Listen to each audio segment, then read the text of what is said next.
This myself conference Dr. will Reema now be Gautam, recorded. PG scholar of Panchakarma Department of Ayurveda and Unani Tibia College. Welcome to the Research Methodology lecture series. I hope you liked the yesterday session, and today is the 10th day of our lecture series.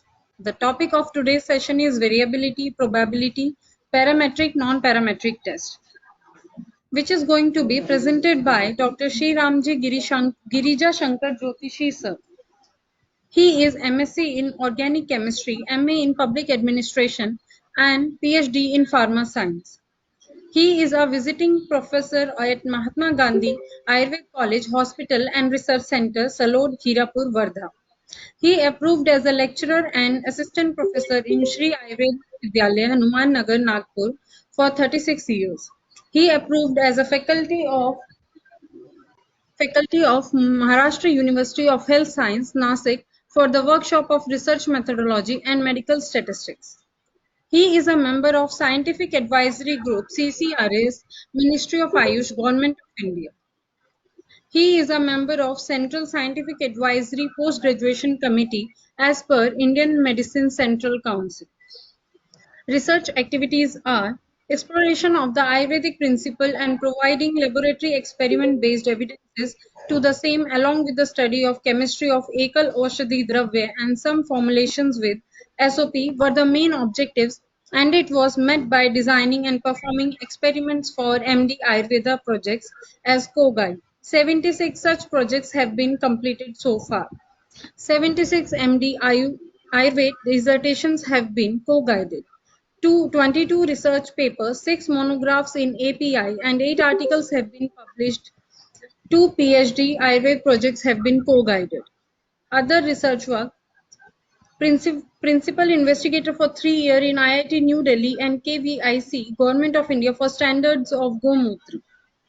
Project Officer for 5 years for Development of Standards for ICM and H Drugs, API, Ayush, Government of India. Kits were prepared for vermicompost, soil and biomanure and standards of Gomutra. While establishment of Central Research Laboratory, 20 instruments, apparatus, designed, fabricated, assembled by Sir, which are most economical. Some of them are modified Clevenger apparatus, total solid determination assembly, colorimeter for phenol measurement in Gomutra, and many more.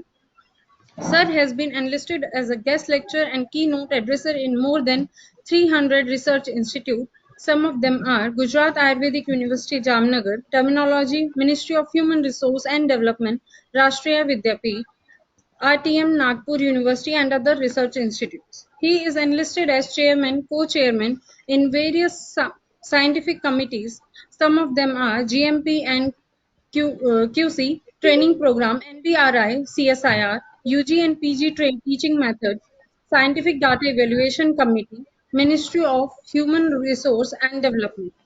Sir enlisted as jury member of Young Scientist Contest of Madhya Pradesh Council of Science and Technology and India International Science Festival. Medscape India Award 2015, Arya Medical and Educational Trust Mumbai, etc. as a jury member. Organizational work: President and Secretary in Vijnan Bharti Vidarbha, Member of Governing Council Vijnan Bharti Bharat, Trustee in World Ayurveda Foundation Bengaluru, Patron Nasya, National Ayurveda Student and Youth Association India. Now I would like to welcome Dr. Shriramji Girija Shankar Jyotishi sir for enlightening us with their knowledge about variability, probability, parametric, non-parametric test and its role in research field for the student. Welcome sir. Thank you very much. Good afternoon, everybody. Yesterday we have already seen variability and probability. Today we are going to see test of significances. These test of significances are categorized in two categories. One is the parametric test, other is the non-parametric test. So, can you see the cursor on the screen? Hello? Yes, Hello, sir. can you see Yes, the? sir. Yes, sir. Yes, yes. So these test of significances are categorized in two categories. One is the parametric category, another is the non-parametric. So we have these two types, parametric and non-parametric tests. Now let us see first what are these tests of significances, why we are using them, what is their application. So when we are doing some experiment, there are groups, experimental group, control group, or even sample is there, population is there. So the difference, variation between two sets of observation.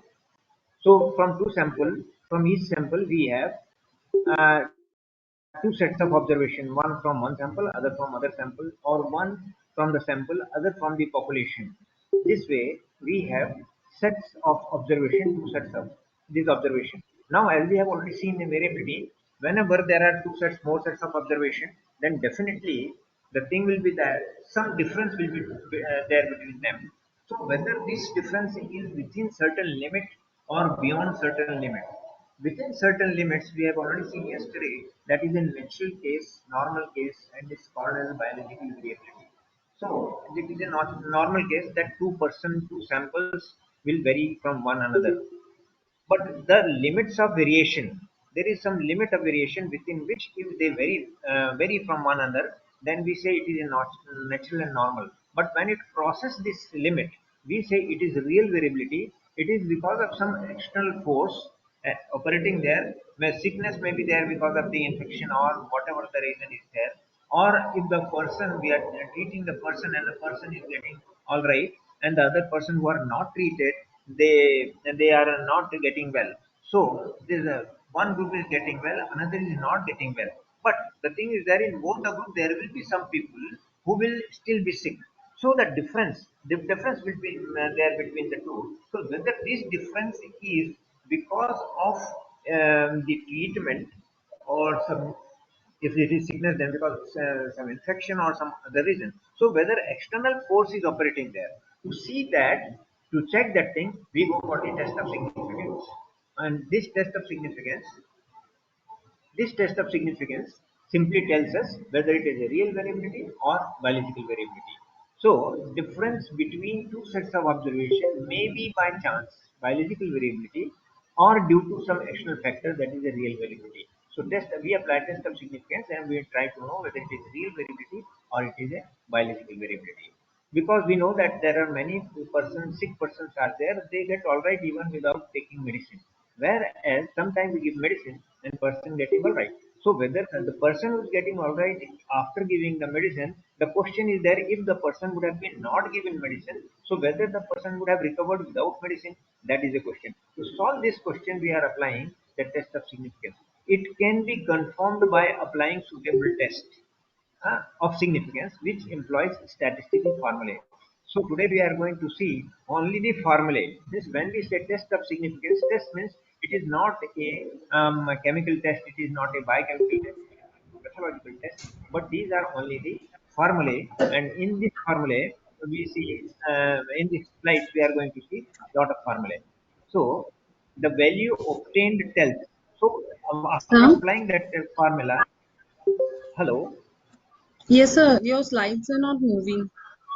Whether my cursor is moving? No, Hello? not yet, sir. No, sir.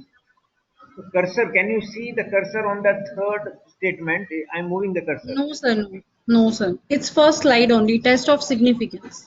It is the first slide only, but can you see my cursor moving on the third point? No, sir. No. Might, no, all right, just a minute. Now, Yes, sir. can you Now see I the can cursor? see. Yes, sir. Cursor moving. So, all right. Yes.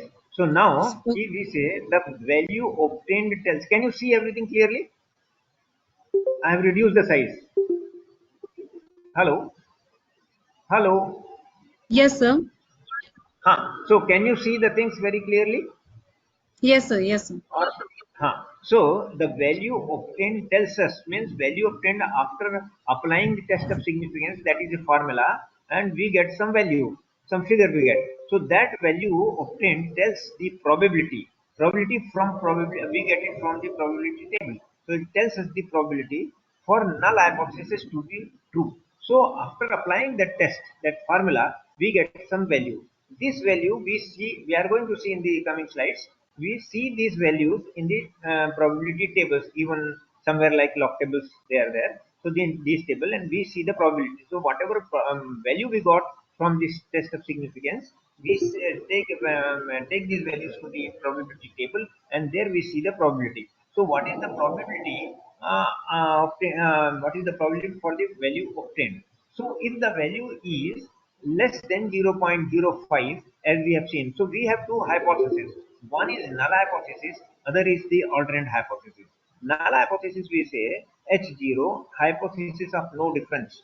That means the two groups are there, one experimental group is there, one control group is there. So the null hypothesis, we say there is no difference between the two groups, means both the groups are similar. Alternate hypothesis, hypothesis of difference. That means here we say there is difference between these two groups, right? So which one is true? We by applying the test of significance, we check whether this hypothesis to be accepted or this is to be accepted. That this means the null hypothesis or which one of. So we, as I just now told you, we get some value from the formula. That value we see in the probability table, and then in the probability table it tells us the probability. So if the probability is equal to or less than 0.05, then null hypothesis is rejected. So this is rejected. When this is rejected, means alternate hypothesis is accepted. So if the value p value, probability value in the table is obtained less than or equal to 0.5, then we say that hypothesis of no difference is rejected. That means we have to accept the hypothesis of difference. Hypothesis of difference means a real difference is there, and when there is a real difference, means some external factor is operating. External factor is operating means it is our drug, our treatment which is operating, and the a person was recovered because of the treatment. It is not automatically, as it sometimes happens in nature. So that is the application of test of significance. Now I go for the next slide. Now parameters. Now we have there are these some statistical values are there which we calculate, and those are now we are going to apply those values, and where these values apply, it is called the parametric test. So now, as we have seen that there are two categories: parametric test and non-parametric test. So we are going to see the parametric test. So what are these parameters? Now we have sample values. Sample values means, suppose we are having a sample, so we find out the mean of the sample. In the sample there will be 20 200 individual will be there. We'll measure something, height, weight, blood pressure, anything, and we'll find out the mean. So from the sample a mean is obtained. From the same sample we calculate the standard deviation, variance, and square root of this is means this one is standard deviation. See, this is squared here. This is sigma. This is squared. So squared sigma is variance, and this is standard deviation. ETC means these values are obtained from the sample. So these are called as the sample statistics. These values obtained from the sample are called as the sample statistics. As we many time in the cricket commentary we listen the statistics of those players. So similarly, this is called the statistics. In case of sample, statistics means the data. In case of sample, but if we go for the population, now from the population, so many sample can be taken.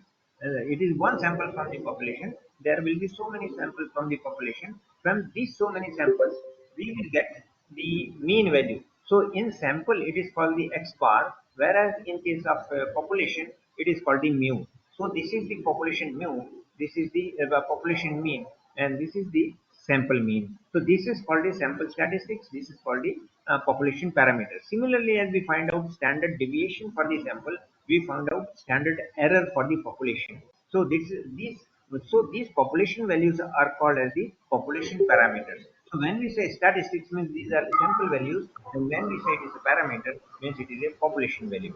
So because we are working for the whole population, the sample is only a sensitive part of that. The next is the test needing above values. So there are formulae. So the most formulae which is values are called the parametric test, and those which do not apply, do not need these values, they are called as the non-parametric test. So I think we could understand at least what does parametric test and non-parametric test are there.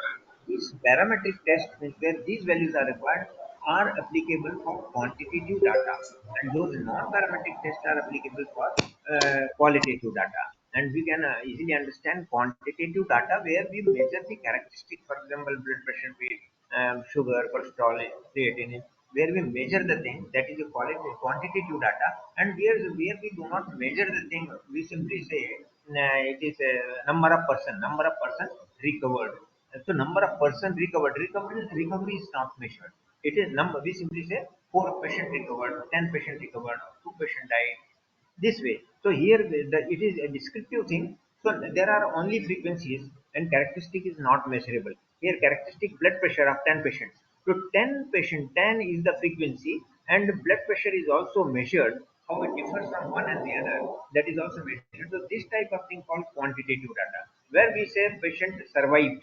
So all patients survive. Survival is not measured. We say 10 number frequency is known, but the characteristic is the survival or death or whatever it is. So that is not measured. That is a qualitative data. So parametric tests are applicable only to quantitative data. Non-parametric tests are applicable to qualitative data. That we are going to see later. Right now, the first one is the parametric test. Is the Z test. It is called Z value is called as the standard normal variate or deviate, and it was introduced by Gauss. So therefore, according to Gaussian distribution, we say follow this Z test. So Z test is applicable here in quantitative data that follows normal distribution. So yesterday we saw one graph in which we saw it is like a heap it was there. Of course, it is there with me. I just shall try to show you the thing so that you can. I'll just show you the thing. Yes, this one. So this shape of curve is called as the normal distribution, and it was introduced by Gauss. And depending upon this curve only, we are following that Z test. So this is the basis of that Z test. Now we shall come back to our slide. Yes, that. So applicable, it was introduced by Gauss, applicable in quantitative data that follows normal distribution. Means the data which gives us that type of graph which we have seen, there only we can apply that test. If the shape of the graph is not like this, then we cannot apply this that test. That is the meaning of this sentence, applicable to quantitative data. Just now I explained, and that data which follows normal distribution, and only the large sample which are randomly selected follows normal distribution. So another condition for this is it should be a quantitative data. It must follow normal distribution. It should be a large sample and it should be randomly selected. Then only we can apply Z test, right, of significance, right? In the large sample when we say means number of individuals or subjects or patients are more than 30. Then it is called a large sample which are randomly selected and they follow normal distribution and quantitative data is operating. There we apply the Z test. Now Z test in this case, the different varieties, different types are there. First is the comparison of sample with population. So this is the formula as I told you, the test of significance when those are the formulas. So here we see the comparison of mean. So we suppose we are having a sample and we have its mean. We have to compare, as I told you, that whether the difference is significant, whether the difference is considerable, whether the difference is because of external factor, whether it is a real variability. So we have a mean with us, mean of some sample, and we want to see whether the sample matches with the population or it doesn't matches with the population, right?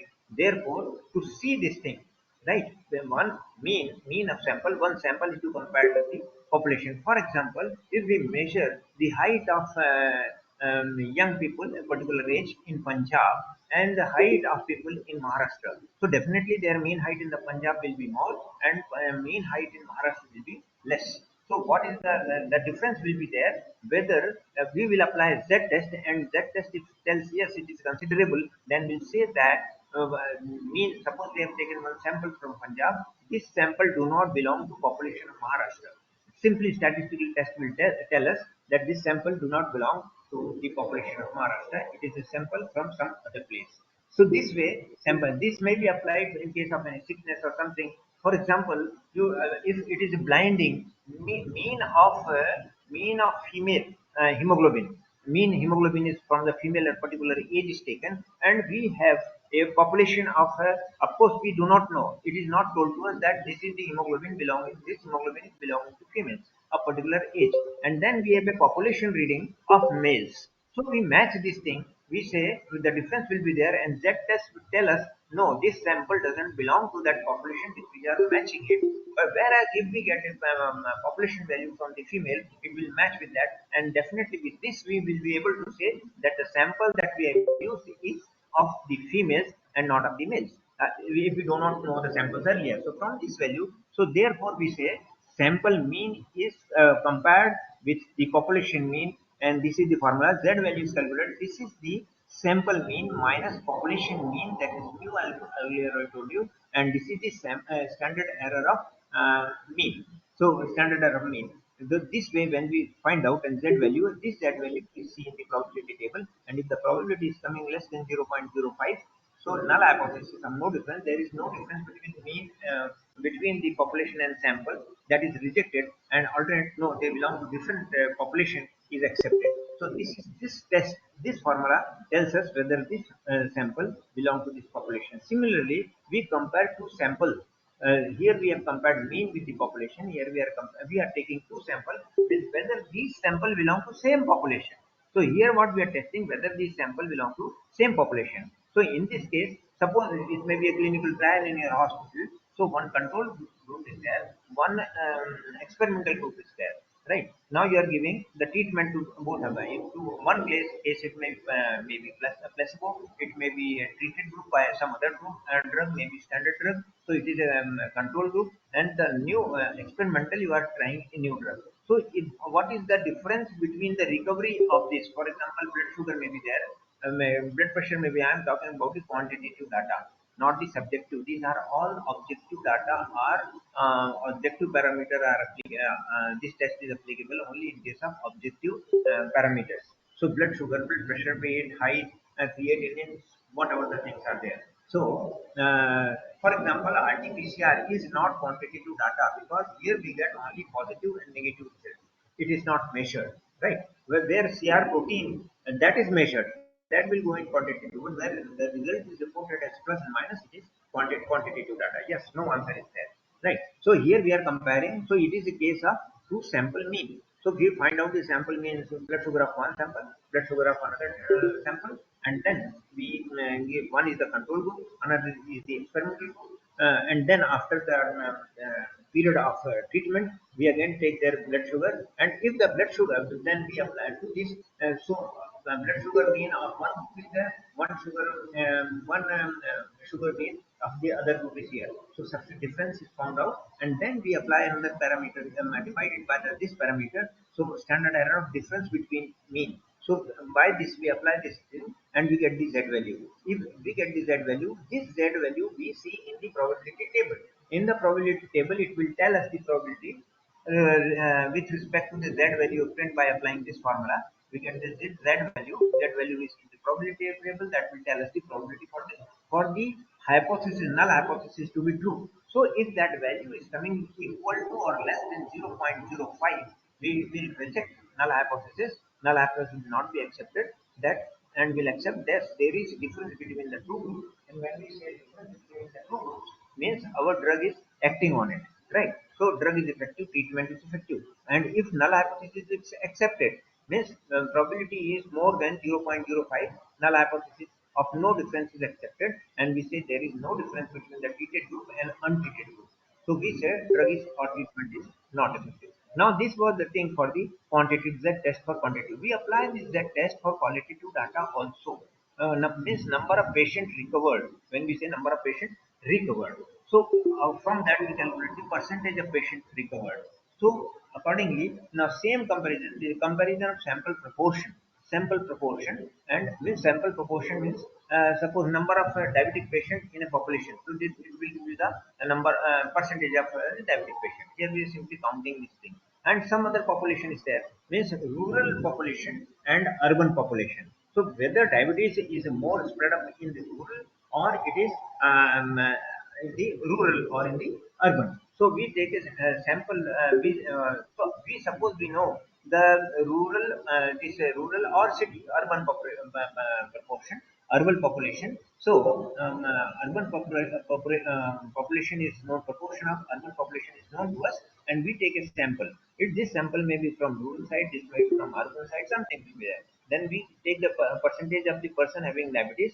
We already know the population proportion, and then we take P minus P. So any population is there, and we see whether this population, this sample belong to this population, whether this sample belong to this population, and Z value we find out using another parameter here, standard error of proportion. So we calculate this standard. We have seen it in yesterday's slide, variability, measure of variability. There we have seen standard error of, what is standard error of proportion. So we calculate this as standard of proportion, substitute the value here. We find out the difference between the proportion of the sample to be matched with the population, and divide it, we get the Z value, and from this Z value we find the probability in the table, and again accept or reject null hypothesis as I told you earlier.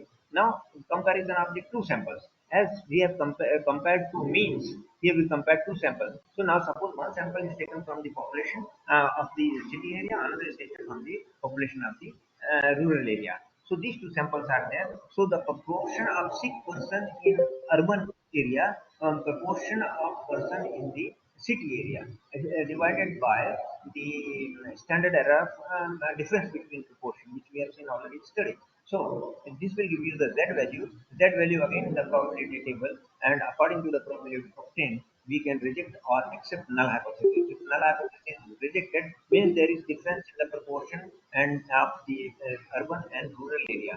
If it is accepted, means there is no difference between these two. In the rural area and city area, the proportion of the diabetic patient or sick person is same, right? If the significant value is there, means there is difference. Then this value which I told you, we go in the probability table. That table is called as the UND table. So in this UND table, we see this value and accept or reject the null hypothesis. Now next is the student's t-test. Now it was introduced by Gossett. So a t-test, and Gossett himself used to call him the students of statistics. Therefore, it is named as student's t-test. Now, just now I told you that test, it is exactly similar to that. It is also applicable to quantitative data randomly selected, a large, but it is applicable to the small sample. Smaller sample means they are less than 30. N is less than 30, that is a smaller sample. So because that test cannot be applied to smaller sample, therefore we have this t-test. And this t-test, there are two types of t-test there: unpaired t-test and another is the paired t-test. So what we have seen just now for that test, in case of quantitative data comparing mean. Just a minute.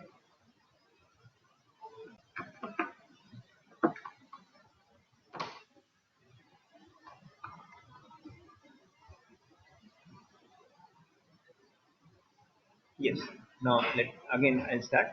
Here my battery was going down, so I just connected it to the point. So unpaired t-test.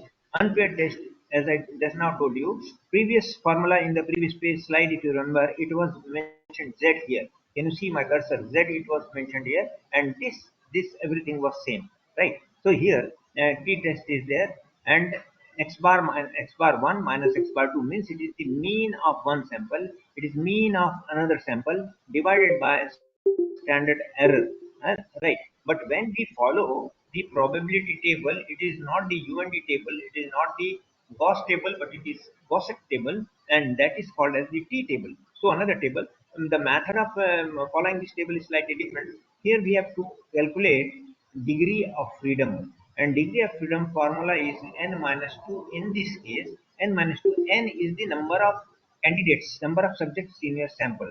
So total number of sample, the total number of candidates in both the sample, just subtract 2 from that, and that is degree of freedom. Now with this degree of freedom and with this value, you see that probability table. Again, if you get the value less than 0.05, means alternate hypothesis is rejected and the two samples differ significantly. And if it is more than 0.05, then they do not differ significantly. They belong to same category. And then this is unpaired t-test. We have another paired t-test. What is this paired t-test? In this case, we were having one sample and another sample. In this case, we are having only one sample. In paired, only one sample. So we have a pair of observation from the sample, from the individual, that is before treatment and after treatment. This is paired. So we take the sugar value in diabetic patient before treatment, and we take again sugar value after the treatment, or blood pressure before treatment, after treatment, and obese weight before treatment, after treatment, whatever it is. So we take a pair of observation in the patient. So it is for comparison of paired data from same small sample before and after the trial. Right. In this case, again we have a t value. T value. See the difference formula here. This is the this is the mean difference. So we have to prepare a table. The first reading there before treatment, another reading after treatment, and then before and after to subtract the values from one another. See the difference. So that way we will be having so many differences from different individuals and find out the mean of this difference. That mean is written here. So this is the mean difference divided by standard error of difference. So standard error of difference, we have seen variability measure of this yesterday. So standard error of difference is calculated accordingly, and we substitute the value here, and we get the t value. In this case now, here degree of freedom is n minus 2 because there are two samples. And here there is one sample, so degree of freedom is n minus 1. So n minus 1 accordingly you follow the same t table, but in the degree of n minus 1 means there are columns are there, degree of freedom, you see it in the 8, what is the t value, it matches with our value, so probability is 0. Again, if it is 0 less than 0.05, null hypothesis is rejected and the treatment is effective. If it is more than 0.05, that means alternate hypothesis is rejected, null is accepted, treatment is ineffective. So next we go for the ANOVA, one way ANOVA.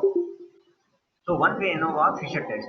The t test we have seen, z test we have seen. In this, what we are doing, we are comparing sample with the population or two samples with each other. So here only two things are there.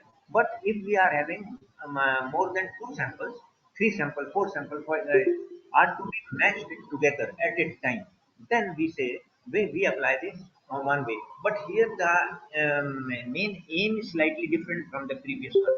So in this case, actually, I will give one ironic example in this case. Now we have seven cities, right? And mainly we can divide it into three categories only: Vata dominating, Pitta dominating, and Kapha dominating. Now in this case, so you measure, divide them in three categories, right? Now in this case, you measure their blood pressure, or you measure their height, or you measure their weight, anything you measure, right? And then apply this one-way ANOVA Fisher test for that. When you apply this one-way ANOVA, so in three columns, Vata, Pitta, Kapha, three columns will be there, and there you will be writing if you are measuring the blood pressure. So at the same throughout once in the morning or sometime you fix you at that time you measure the blood pressure. So you write the blood pressure of all these persons in that. Then apply this. So observation will be at least three columns, or if seven groups we are dividing seven, or whatever the things are there. Satvik, Rajasi, Tamsi. That way three can be divided. Or in general we can say class one officer, class two officer, class three, and class four. These persons are there, personals are there, and measure their pressure. So here we are going to find out whether the post affects the blood pressure. That we can find out, right? There whether the dosh, dominance of those affect the blood pressure, sugar, whatever it is, we can do apply this test here, right? But more than three, four, five something should be there. Because in two samples we can apply t-test or z-test. So applicable in quantity, here also it should be quantitative data. Just now I told you BP, sugar, weight, etc. Comparison of more than two, and more than two means three, four, five. Randomly selected sample following normal distribution. They should also follow normal. So F. F is the Fisher's F value find out, that is the ANOVA test. Variance of 1 divided by variance of 2. What is variance of 1? Variance of 1 standard deviation we have seen yesterday. So if we square the standard deviation, the value is called as variance. So variance of 1 is to be divided by variance of 2. Now what is how to calculate the variance 1? Means two samples are there. We are working collective data is there. It is not the variance of one sample and variance of another sample, right? We are collectively working there. So in the sequence, what is variance 1? Variance 1 is equal to OSS divided by degree of freedom. We are going to solve all these things. See, so all these values you can see here. So variance 1 is OSS divided by degree of freedom, right?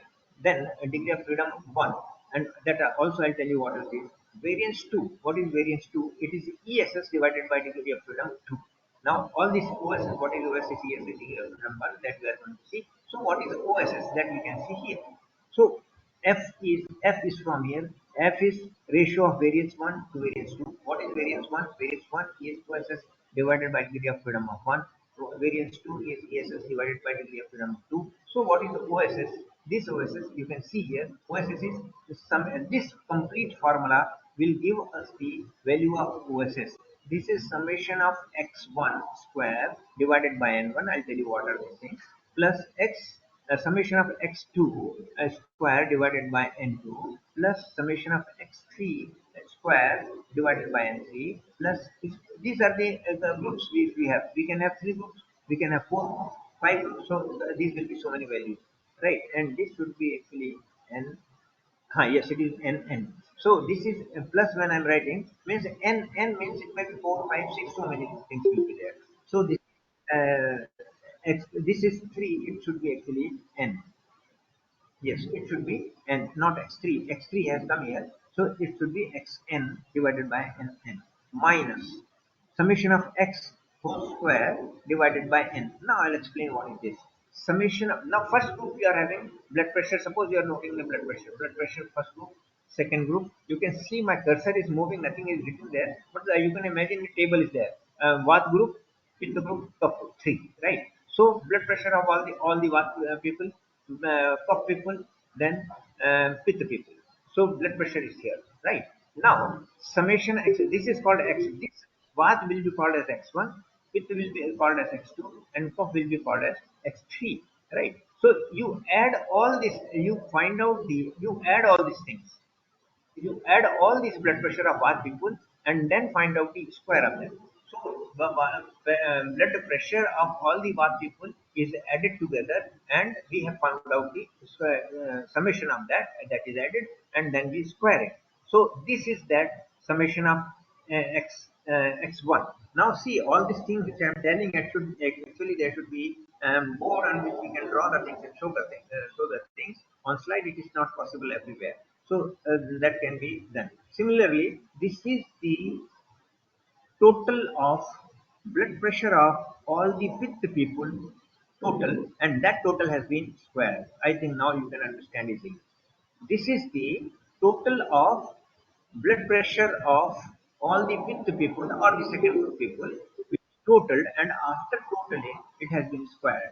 So this is this value divided by the total number of individuals in that group. Similarly, this is the total of blood pressure of all the cough people, and that total has been then squared and divided by total number of the persons in that group. Similarly, fourth group, fifth group, we can do like this. So now you could understand what these values are minus. Now minus sign is here, here there are plus. Then what is this? Now suppose we have three groups and 10 persons in each group. So total there are 30. Suppose four groups are there, total will be 40. Not necessarily it should be 40, it may be 42, it may be 43. Some total. So this one is the total of all the individuals from the bar with the of all the groups, and it is the total of their blood pressure. And then after totaling the blood pressure, you square it and divide it by the total number of individual, total of the bar with the of all. Therefore, capital N has been taken here. So if we substitute these value in this equation, and we get OSSS, which is written here. This one. So this is OSS. Now next we go for the ESS. Here ESS is here. Yes, ESS is TSS minus OSS. OSS we know. We will see the TSS. What is that TSS? Right. So the TSS is summation of x square. Summation of x square means it is the total of all the individual blood pressure of all the individuals whichever group they belong. Right. Vata Pitta Kapha. So it is the this is the blood pressure of this. So total we have not done it. Here first, here there is a bracket. In this case, bracket and the square is outside the bracket. Here the bracket is not there and the square is directly to the x. X is the reading of individual blood pressure of all the person, right? Square individual value. Here we have squared after totaling them. Here we are squaring individual value. Then we are taking the summation. Summation means totaling them. Here we have first total them, then squared them. Yeah. This is individual group, individual group. This is all the groups combined. So here you see this thing and this thing are same thing. This one and this one are same thing. So you first total all the blood pressure or sugar, whatever it is, and then square it and then divide it by n, total number of individuals. Right here, first square all the individual values, square, then make the total. So we get this value and we get TSS. So TSS minus OSS, which we have calculated here, is ESS. This is OSS is occupational sum of square, and this is error sum of square, and this is total sum of square. So total sum of square we are getting here. So we get TSS minus OSS, that is ESS. Now degree of freedom, these two values. Degree of freedom of one, that is number of groups. Suppose we are having three groups, four groups, five groups. So just subtract one from that and we get the degree of freedom. So three groups are there, means degree of freedom one is 2. If four groups are there, then it is 3 minus 1. And degree of freedom 2, degree of freedom 2, it is number of subjects, total subjects. Suppose 40 are there minus number of groups. So we have four groups or three groups. Suppose we have three groups and total number of individuals here are say 40 here. So we get the this thing, number of groups are 3, so just minus 3, and from 30 we get 37 is the degree of freedom here, right? So this way we get all this value, and then we get f value then, right? F value. So with this f value we follow the probability table, and for the obtained value of f is in probability in the table. So it is Fisher's table prepared by Fisher. We follow that table, and if p is less than or equal to 0.05, h0, that is null hypothesis, is rejected. When it is rejected, we say an alternate hypothesis, yes, Prakriti or the dosh, we will say Prakriti affects the blood pressure, or the post class 1 class it affects the blood pressure. We will find out this thing, or we can take some other this thing parameters, and we can classify our individual into group, and we can see whether this thing affects the quantity to parameter something. Next we go for the next table.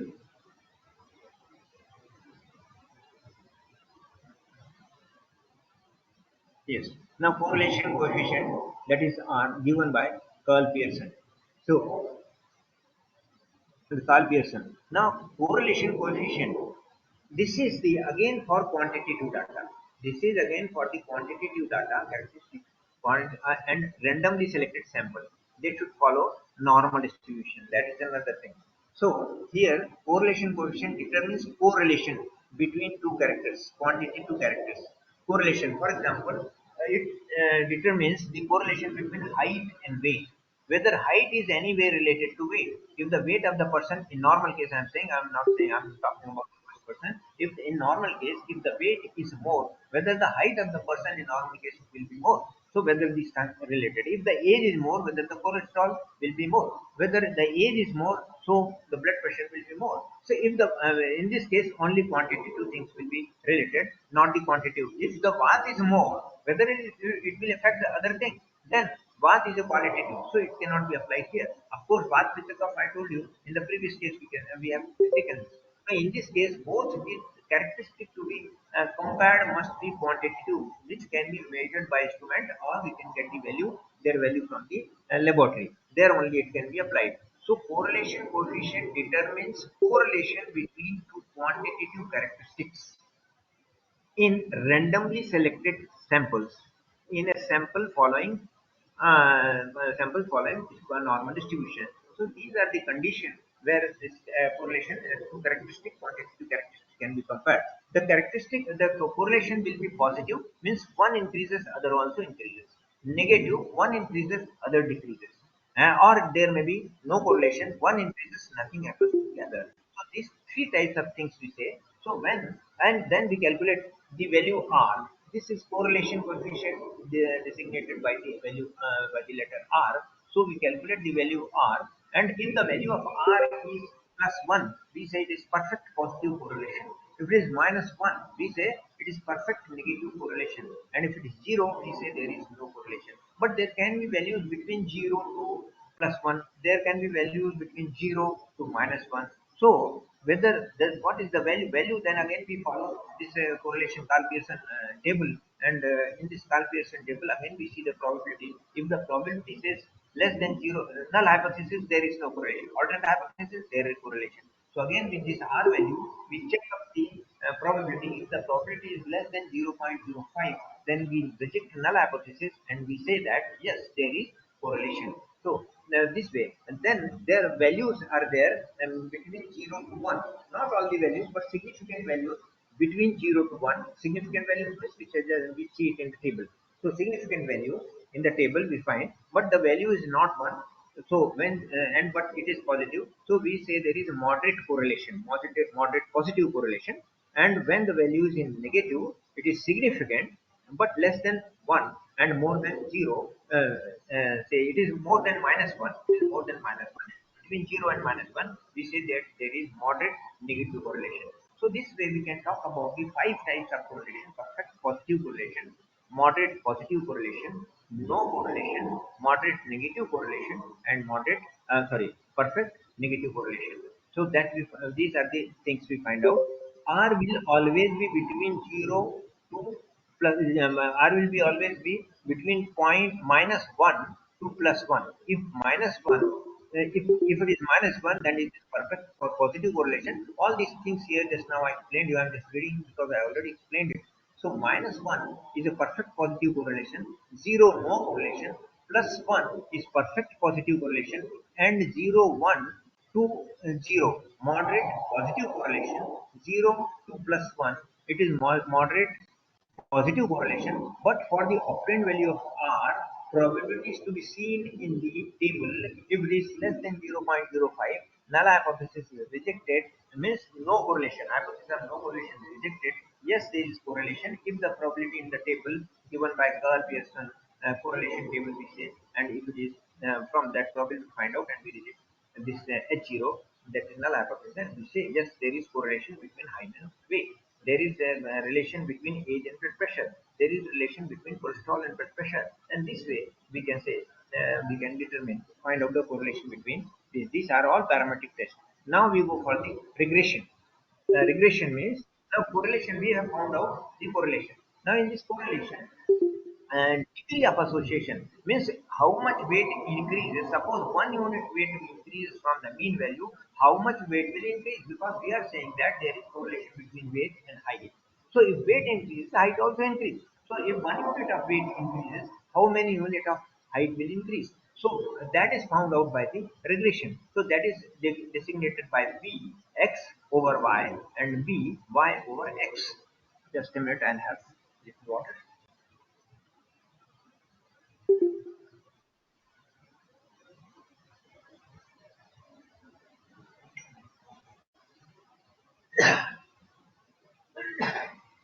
So regression.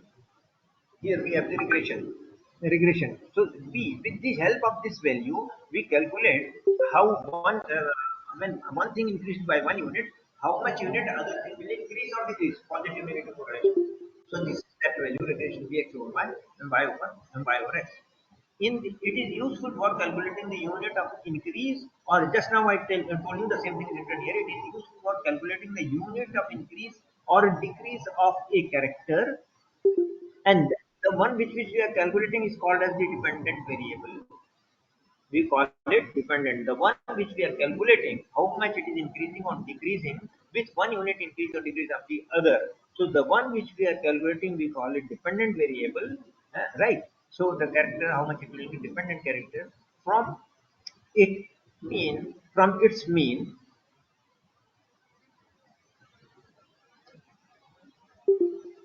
its mean, when the other character that is independent given value, independent variable. So we say this has increased 1 unit, 4 unit something, this is how much this will increase. So the one which is given value is independent variable and the calculated value is dependent variable. They can be reverse anything, but one which is given is independent, this is dependent, increases or decreases from its mean. So this is the formula regression b by x, means y over x means given value. This is the independent character, x is the independent character, this is given value, and we have to calculate y, the calculated value. So the formula is summation xy. X is the as x means a person is there. We have measured his height and weight also. So similarly we have so many people where we have measured height and weight also. So height and weight will be multiplied here of individual, right? Height and weight of all this will be multiplied. So we will be having so many sets where height and weights are multiplied. We have that value, and all these values are obtained after the multiplication themselves. We will take the total of that, and this is the summation. So summation xy means x multiplied with y, height multiplied by weight of the same person. So we will be having so many sets. All these values are added together, and this value will be substituted here. Summation xy minus summation of x multiplied by summation of y means x will be totaled separately, y will be totaled separately, means weight will be totaled and height will be totaled, and the total of this will be multiplied by total of this summation of x multiplied by summation of y divided by n. N is the total number of individual in which we have taken the reading.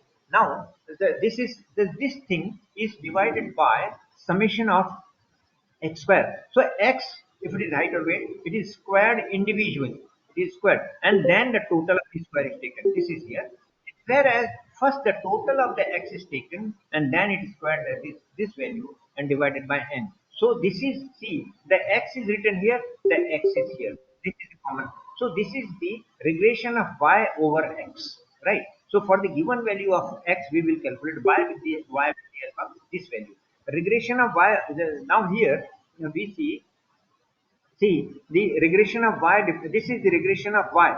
Uh, y dependent variable over x independent variable. Next we see the regression of x dependent variable over y independent variable. So here the see this has been inverted here. This is y x. This is x y, and this thing is common here. And whereas here we, instead of taking x, we are taking y here, right? So here we calculate yx. Now we will see how, for example, for 1 unit increase in x, how many unit y will increase. That we are going to see in the next slide.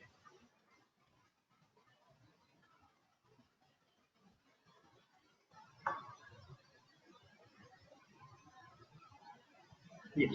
Calculation of dependent variable over independent variable. We see the calculation here. The increase or decrease of character, particular character, that is a dependent variable. So which the one which we are calculating here. So that is dependent from it, when its mean, from its it should be s here,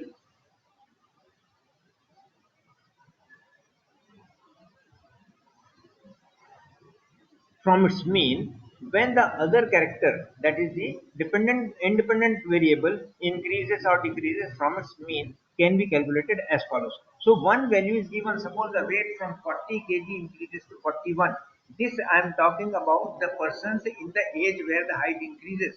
I am not talking only the weight in case of obese person. If the weight increases height, this is we are talking normal cases when height and weight both are increasing. So this is applicable there, right? So if 1 unit weight increases, how much height will increase? So height will be dependent character, weight will be the dependent character. So here YC is the difference between calculated. Now we have so we measure Y value and X value in this individuals, and we find out the mean of y, and this is mean of y, maybe height, right? Mean height of all those individuals, and for this particular value of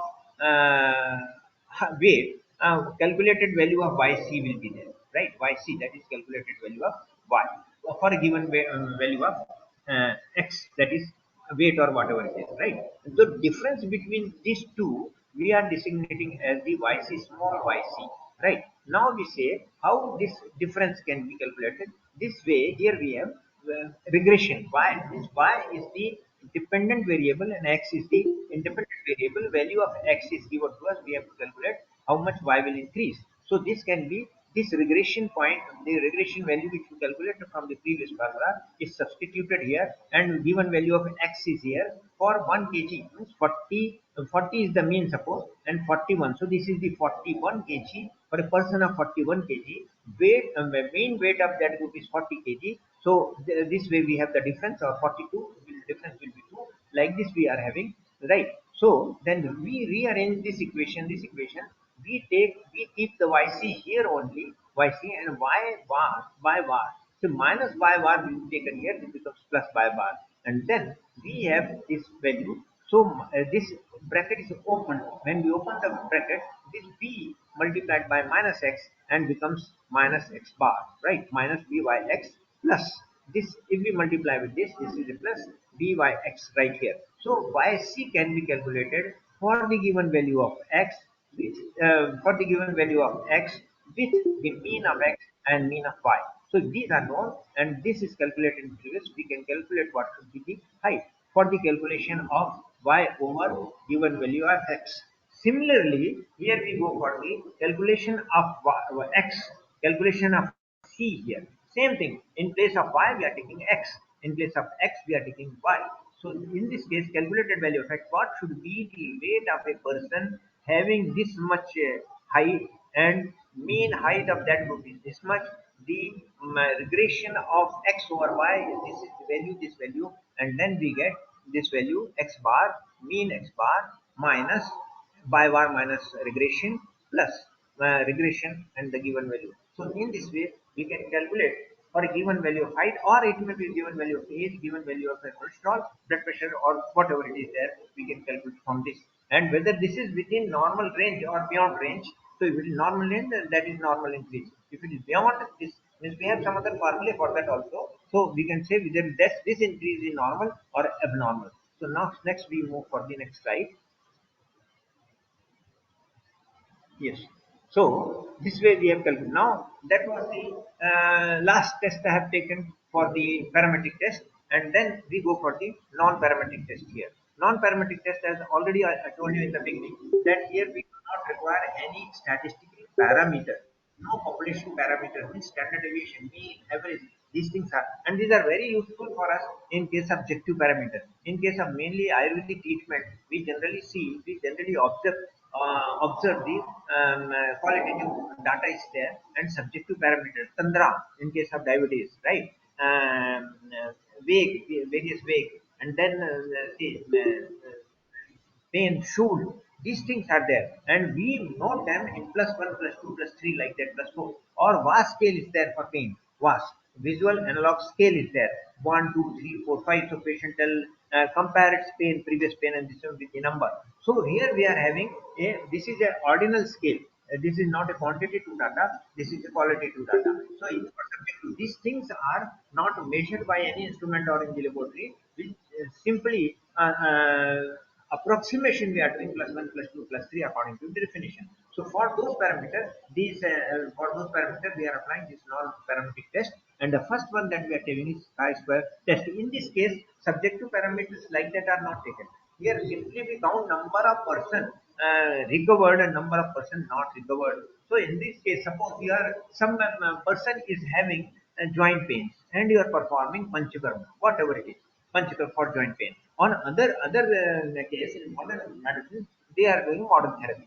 So we can apply this. How in within say a week or 15 days at time, how many patients recovered by your therapy and how many patients are recovered by their therapy, and we can see here which therapy is better, right? In as far as the rate of recovery is concerned.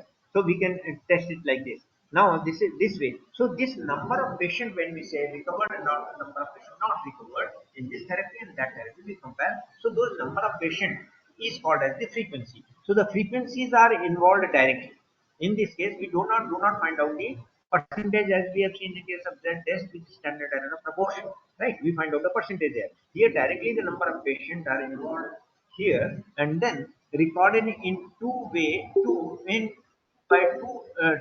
2 by 2 table means that table I'll show you later in the next slide. 2 by 2 table means there are four chambers are there, or even more contingency table, maybe more with more cell may be there, and it is called as the contingency table. So for observation we are writing the number of patients. So as I told you just now, that in Ayurvedic Panchakarma and modern method, number of patients recovered, number of patients not recovered, number of patients recovered in modern. So here we will see that there are four cells, the two cells for Ayurvedic covered not recovered, and two for the non-Ayurvedic treatment covered not recovered. So that is called 2 by 2 cell, or there can be third therapy also, or there something can be there. So more cell can also be there. Uses, what are the use of this thing? An alternative test for Z test with HCP. We have seen just now the standard the Z test with HCP, standard error proportion, that is P1 minus P2 divided by HCP. So you can apply that test or you can apply this test, but the difference is that you are required to calculate the percentage. Here you can directly use the frequency, number of patients, no percentage is required. So detection of association and the uses. What is the use? Detection of association. So see, association, whether there is association between cause and effect. For example, whether there is association between smoking and lung cancer, right? So smokers and non-smokers, person having cancer and not having. This is also 2 by 2 table. Person having cancer, so not having cancer and having cancer, person smoker. So how many person are smokers? They are having cancer. How many smokers are there not having cancer? Two cells are there. How many non-smokers are there having cancer, not having cancer? So again two. So this is four. So whether there is association between two characteristics. So this test is applied there also. And testing of goodness of fit of a theory. So goodness of fit of a theory. So, for example, we know in the nature that male to female ratio is 1 to 1, right? 1 is to 1. So, you go to some village and rural area, what we tribal area, or something. Suppose the number of the proportion of male is more there or female is more there. We observe something like that, right? So, we will see whether they are following the same population ratio or they are not following population ratio there. So, we will apply this test, goodness of fit of a theory here. Directly what we say, goodness of fit of a theory. So we have a theory. What is our theory? That all over population ratio, male female ratio is 1 is to 1. So we will take this on sample, part of the population, and we see the male and female in population. It is 1 is to 1 ratio, right? So number of females, we take a sample, number of female in that sample, randomly number of male. So it will be nearly equal if it is taken randomly. One or two number may be less or more something. In that area, we take a random sample from the population, divided into male and female. Then again, we'll see that the male number of male may be slightly more or less, whatever, something like that. And we'll then in this four cell table, we apply this Z test, and we find that if it is significant, then we find out the Z value, and in this Z value, suppose it is coming to be true that yes, there the proportion is more. So this is our theory, right? It should be same. It should be same, but it's not same. So that theory, how much that applies to the theory that we are so testing the goodness of the theory. Next is the restriction, where this can test be applied and how it is to be applied, where it cannot be and how it should not be applied. Applicable only for binomial or multinomial data. Binomial data means answer should be yes or no, died or survived, gone, recovered, not recovered, right? Healthy, unhealthy. So this is called the binomial data. Or it can be multinomial data. Multinomial data means it can be Samagni, Vishamagni, it can be Tivagni, it can be Mandagni. So this is multinomial. Where there can be only two classification, which is binomial. Where there are more than two classification, it is called as the multinomial data. So here we say that multinomial or binomial data, and number of person having Tivagni, number of person having number of person Samagni, number of Visham. So directly number of these people. Now we say which climate is more stable, or which climate is better for see, in winter we say Agni is Tibra, or healthy season we say. So Agni, position of Agni, you take the same person in winter, you take Mandagini, rainy season. Now, so number of people with Mandagini and Samagini in this season, number of here in the other season, right? And then apply the chi-square test. If it comes out to different, then you will surely say yes, there is difference in Agni in this season and the winter season. So you can see. So all the Ayurvedic parameters, all the Ayurvedic facts, all the Ayurvedic concepts which are there can be tested with this thing, and this will be actually a method of applying modern techniques to Ayurveda. And I am not in favor of the thing that testing Ayurvedic drugs, whether they are having antimicrobial activity, whether they are analgesic, whether they are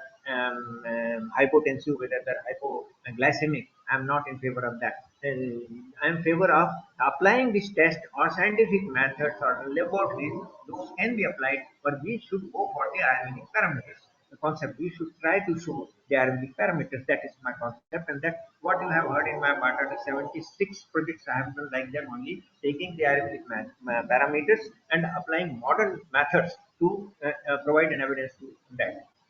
Those experiments I have done with MD students and PhD students. But I have never tested any Ayurvedic drug for modern parameters, whether it is to there, whether it is better not to there in the modern concept. Right. So in this way, restriction of the chi-square test applicable only for binomial or multinomial data. Grand total. The grand total is 4 cell will be there. Total of all the 4 should not be less than 50. Another restriction is there. If it is less than 50, so you will have to take in all at least 50 individual. If it is less, then it becomes erroneous. Expected value. Now in the next slide, we are going to see this expected value. Expected value in any cell should not be less than 5, or else we are, if it is less than 5, then we have to apply Yates correction is applied.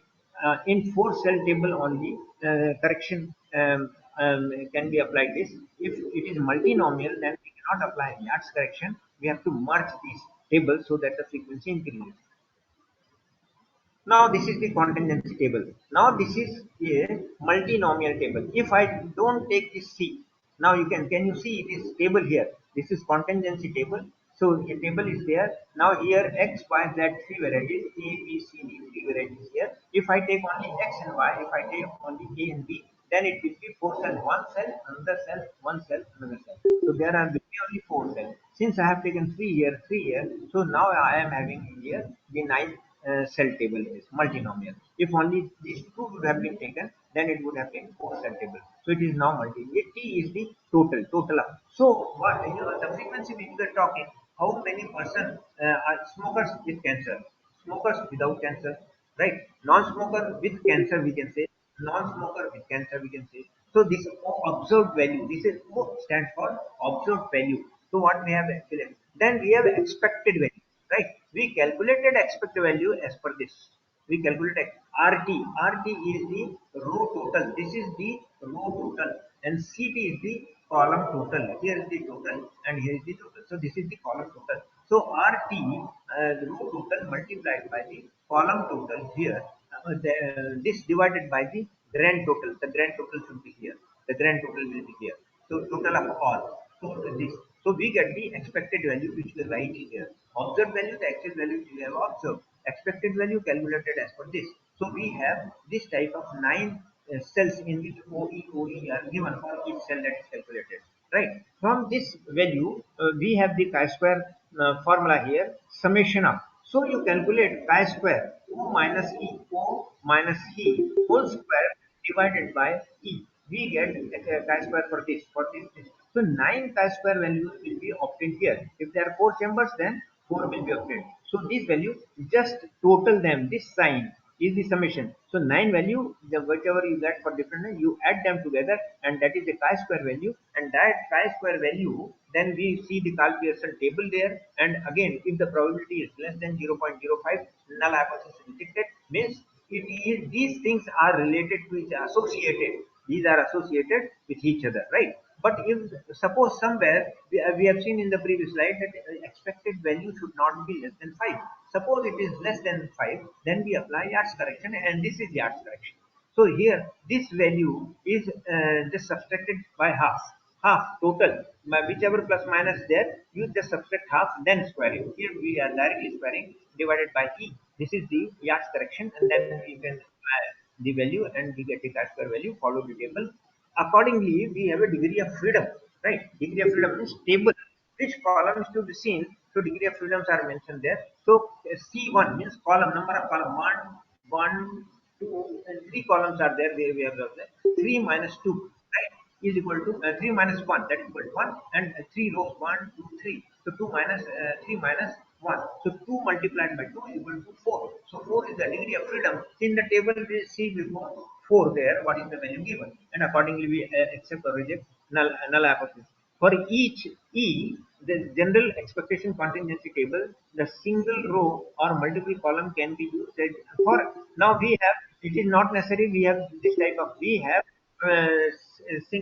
only one distance. Where the E is to be taken from the nature, expected value. Expected value means in the nature ratio of male to female should be 1 and 1. So suppose you have taken random sample of 100 people, there should be 50 male and 50 female, something round about that. That is the natural value. So E is not required to be calculated there. We know it should be 1550 for population. Therefore, in that case, only that only two cell will do, or three cell, only one row will be required. No columns are required.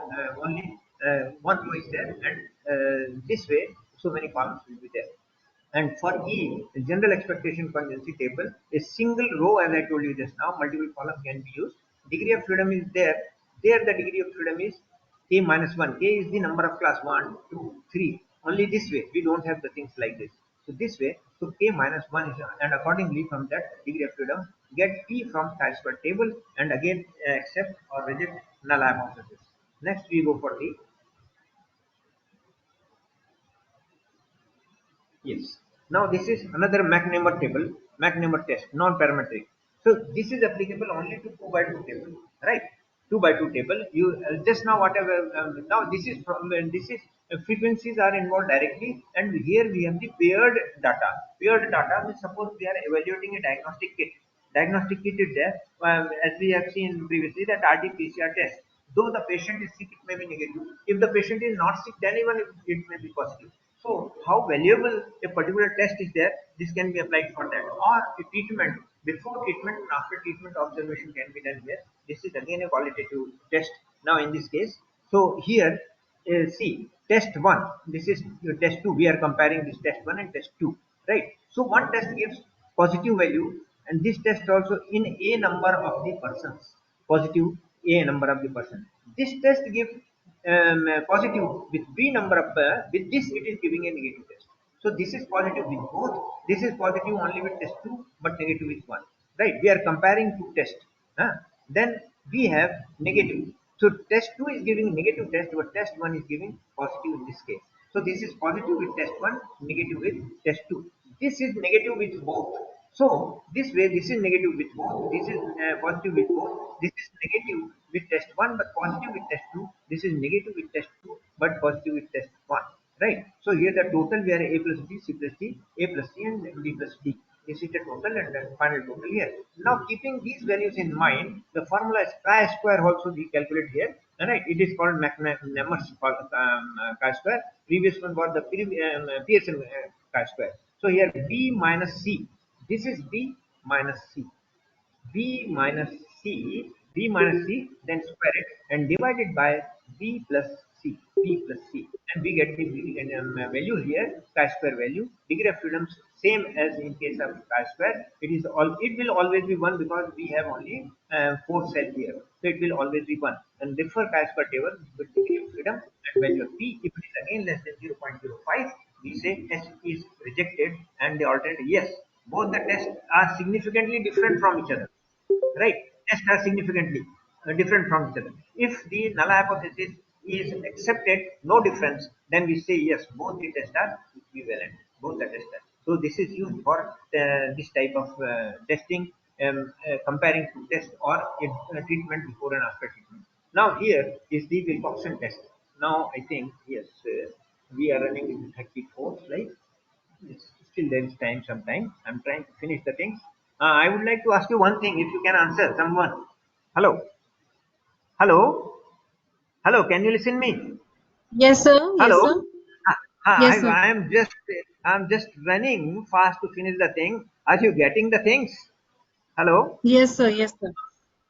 Because it is all mathematics, and I think Yes, the sir. best thing is to blackboard and chalk. And in my class, I Yes, sir. take one test. Yes, sir. Yes. One test. Here I am having one slide for one test. Then in the class, I take three lectures for one test, where the students are writing in their notebook. I am writing on the board. I never use PowerPoint Oh, presentation in my classes. There I used to oh, solve the problems. They used to solve the problem. Then they can understand. And some example I could find out. Then our Ayurvedic people, students are much confident about these things when I'm teaching them, when they are learning the things with interest. But here, the thing is there we are going here. Actually, there we see the faces of students, what they're doing, what they're not understanding, what they're not understanding. That is not here in online. Right? Face-to-face teaching is a different thing. Okay, let's continue further. Parametric, non-parametric test. So these are again not involving the statistical parameter, and this is a Wilcoxon sign rank test. We have Wilcoxon sign rank test.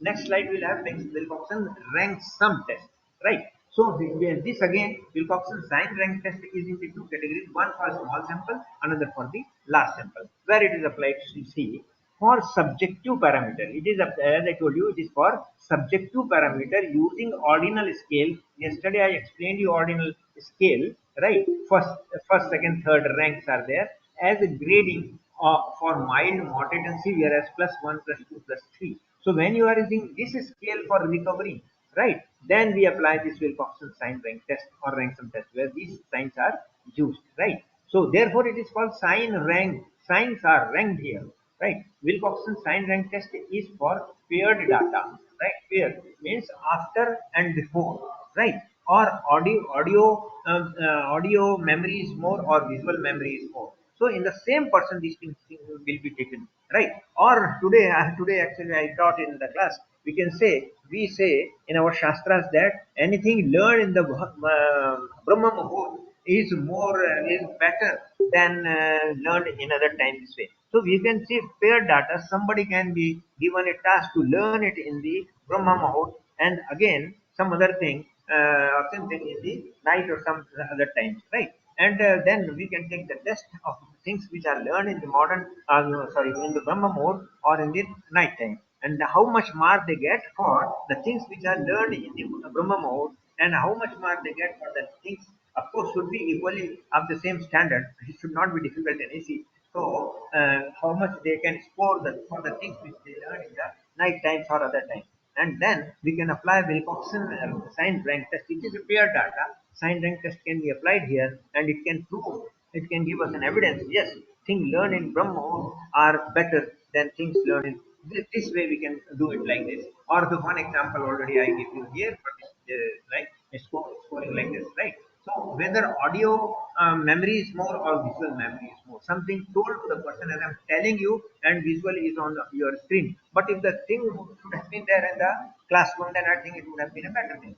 So here, how much we can understand, how much we cannot understand. So thing can be tested with this Wilcoxon sign rank, but paired data. The same person with one and another condition. So Wilcoxon sign rank test is for paired data before and after treatment. The difference in score of the subject is ranked. So how much they score in the morning, morning studies and evening scanning. What is the difference?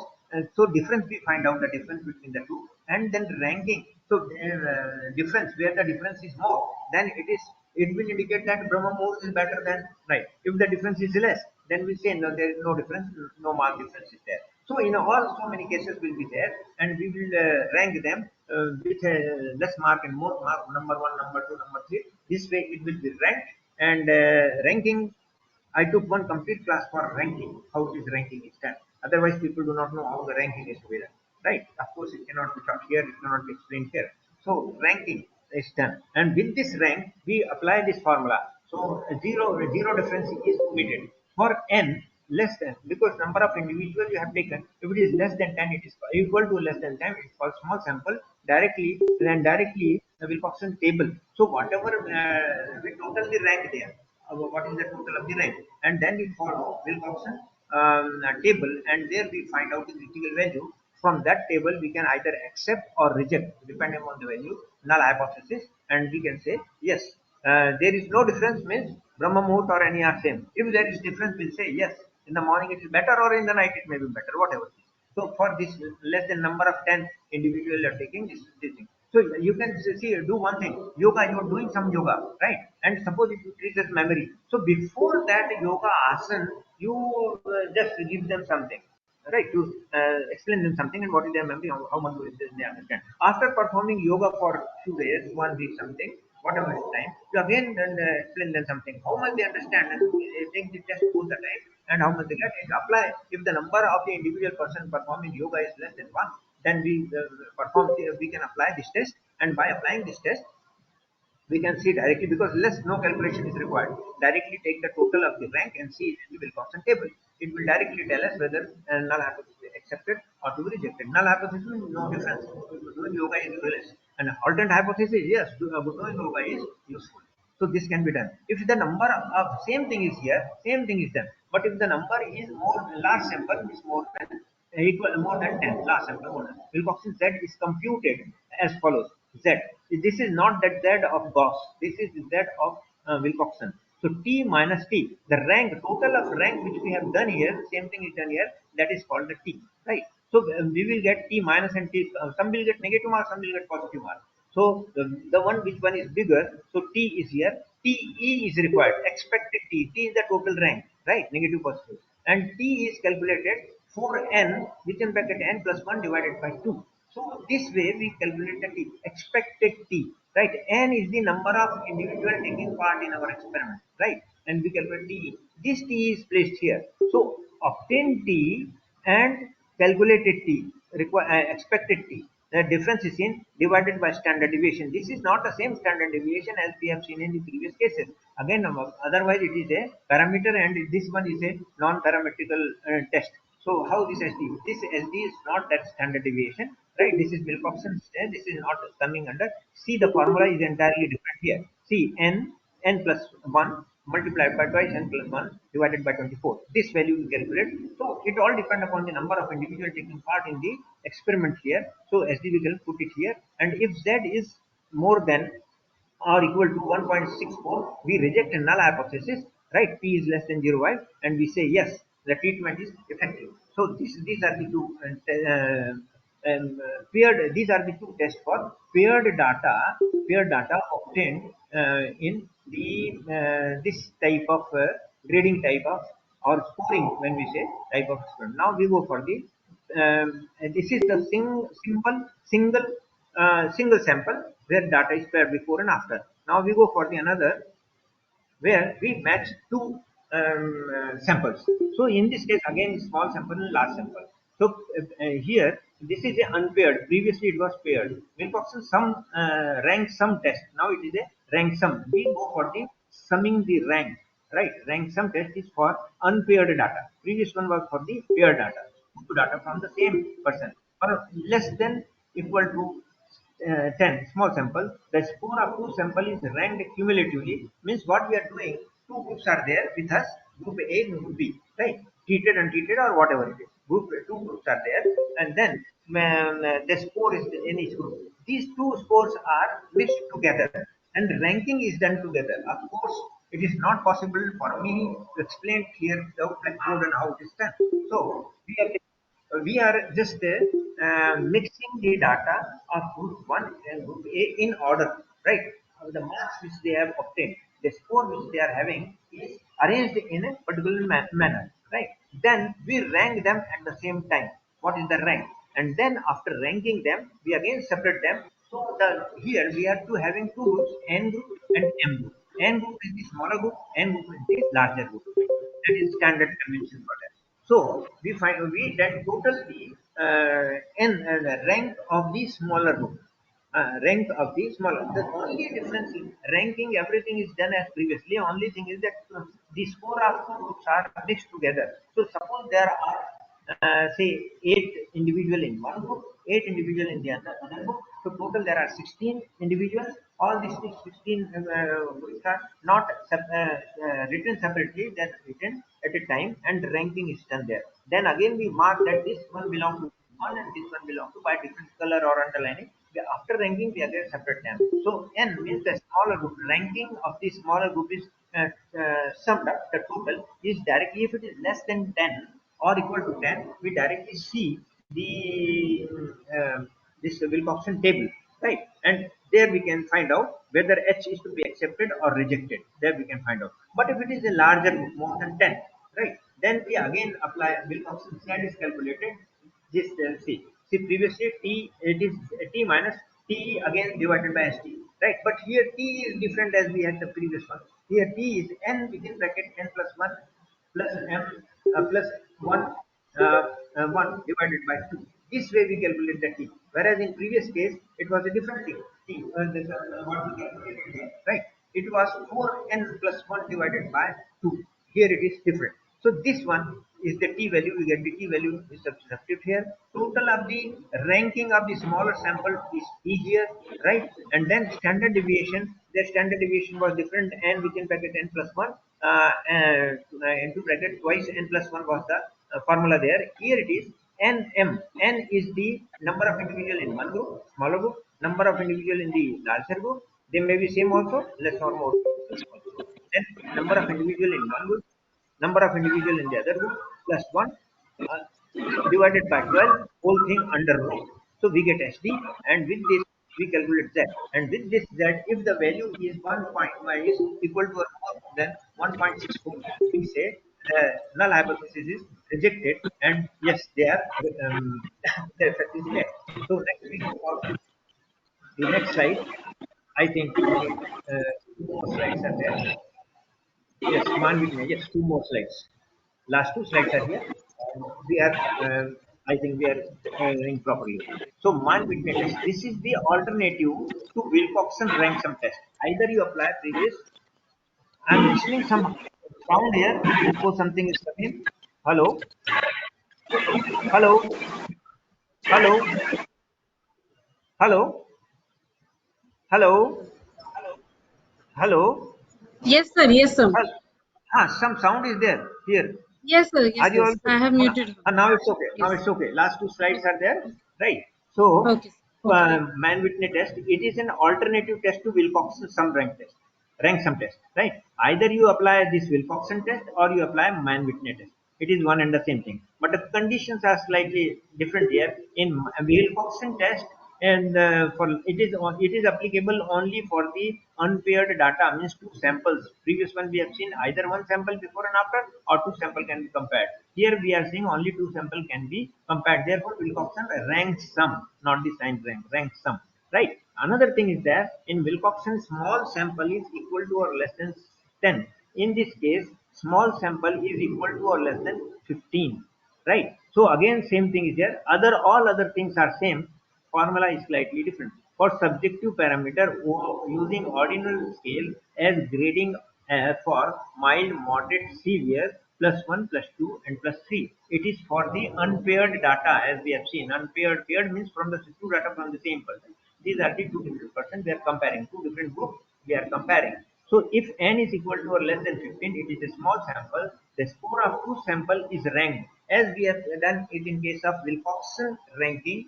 Same ranking is done here also cumulatively. They are mixed and ranking done, and all the ranks of the small sample n and m samples are there. So all the small sample ranks are summed as R1. It is called as the R1, and U value is obtained as follows. So we calculate the U value here, right? And so U is equal to Nm plus n within bracket n plus 1 divided by 2 minus R1.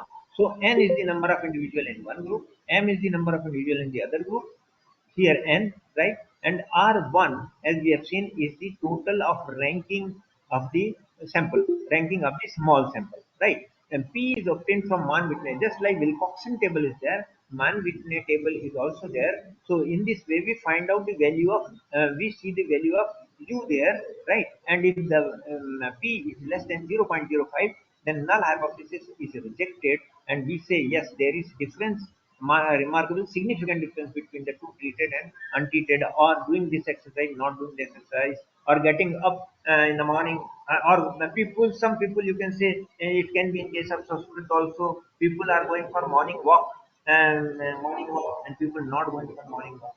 People getting rising up early in the morning, people rising late in the morning. This way we can differentiate the thing, and how it differs. The level of particles can be tested here, because those are also in the plus 1 plus 2 category like this, if you can make the scale, right? And the third, unpaired. For unpaired large data, we say unpaired data in large sample, right? Large sample means more than 15. Large sample, we use this test here. Simply we find out the u here. Here we are testing it with, we calculate man witness z. So u is obtained from this, u is placed here.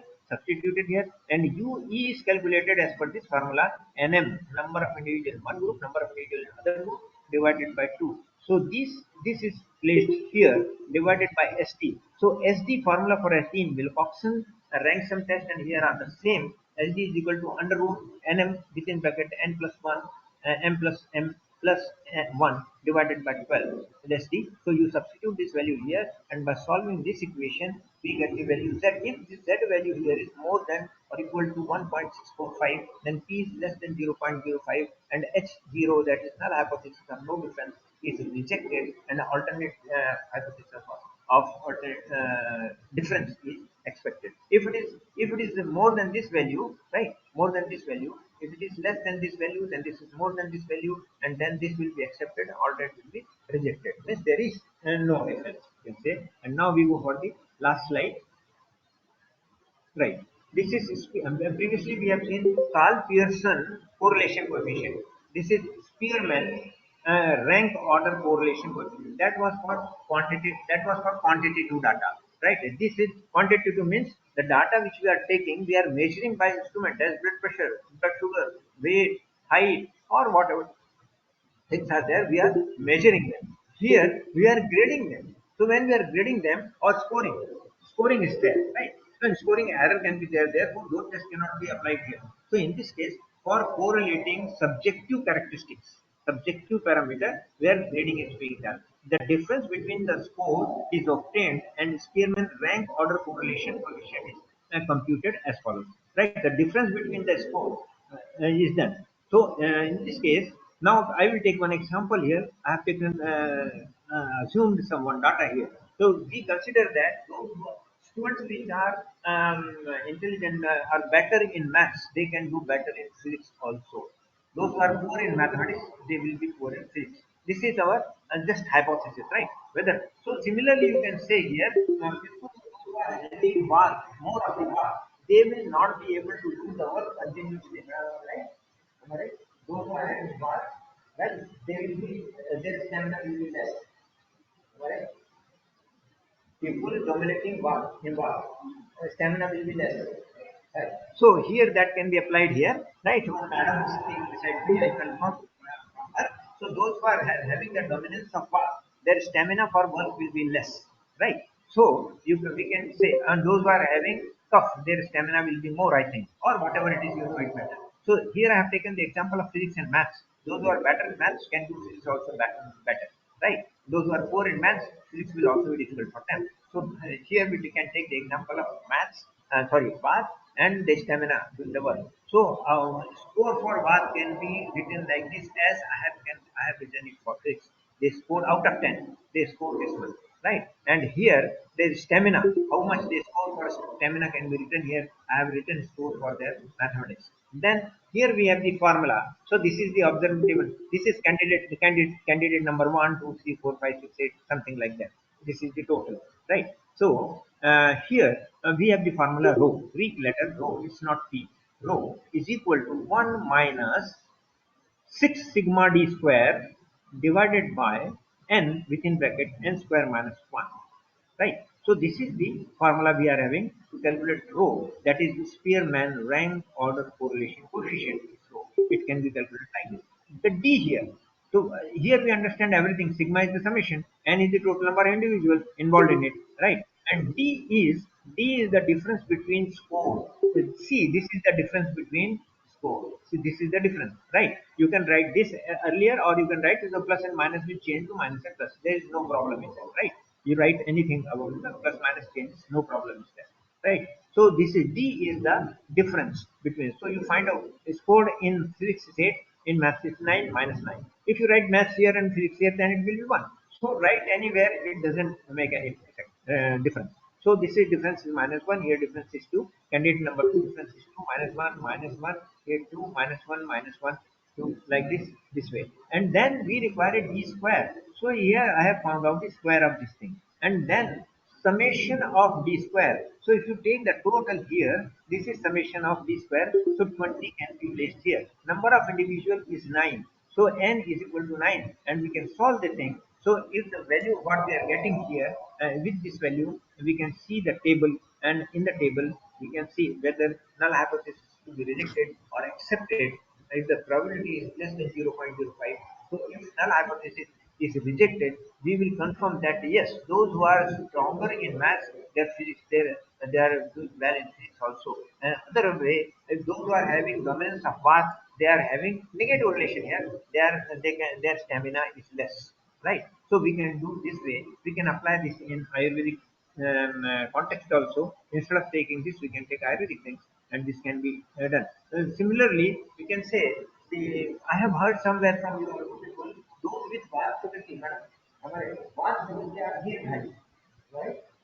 Vast prakriti are there. So that it can be done here also. That here also, or you can apply t-test also, or you can apply ANOVA depending upon this because the age.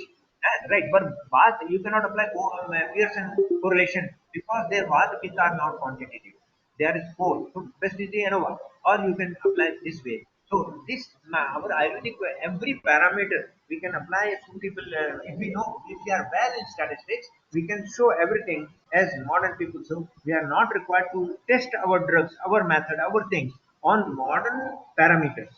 If our own parameter, you just apply statistics and will get all the answer, right? We have sufficient. Here I have taken only a few. There are series of parametric and non-parametric tests, and they can be applied here. This I am teaching from 85, 1985. I am teaching this subject, whole research method as well as statistics. Both these things I am teaching, and I think Dr. Sam Kumar is there, and one more in other countries. These people are there. They are from our Shriramji Mahavidyalaya Nagpur only. So they were here, and I had many meeting with them later after they joined their thing. And here the thing is completed. Uh, Thanks everybody. Everybody, thanks, thank you. And I think Okay. I cannot understand how much you would understand because it's mathematics online. Face to face is a different thing. Thank you very much. Okay, thank you, sir. Participants, if you have any query or doubt, please unmute yourself and ask.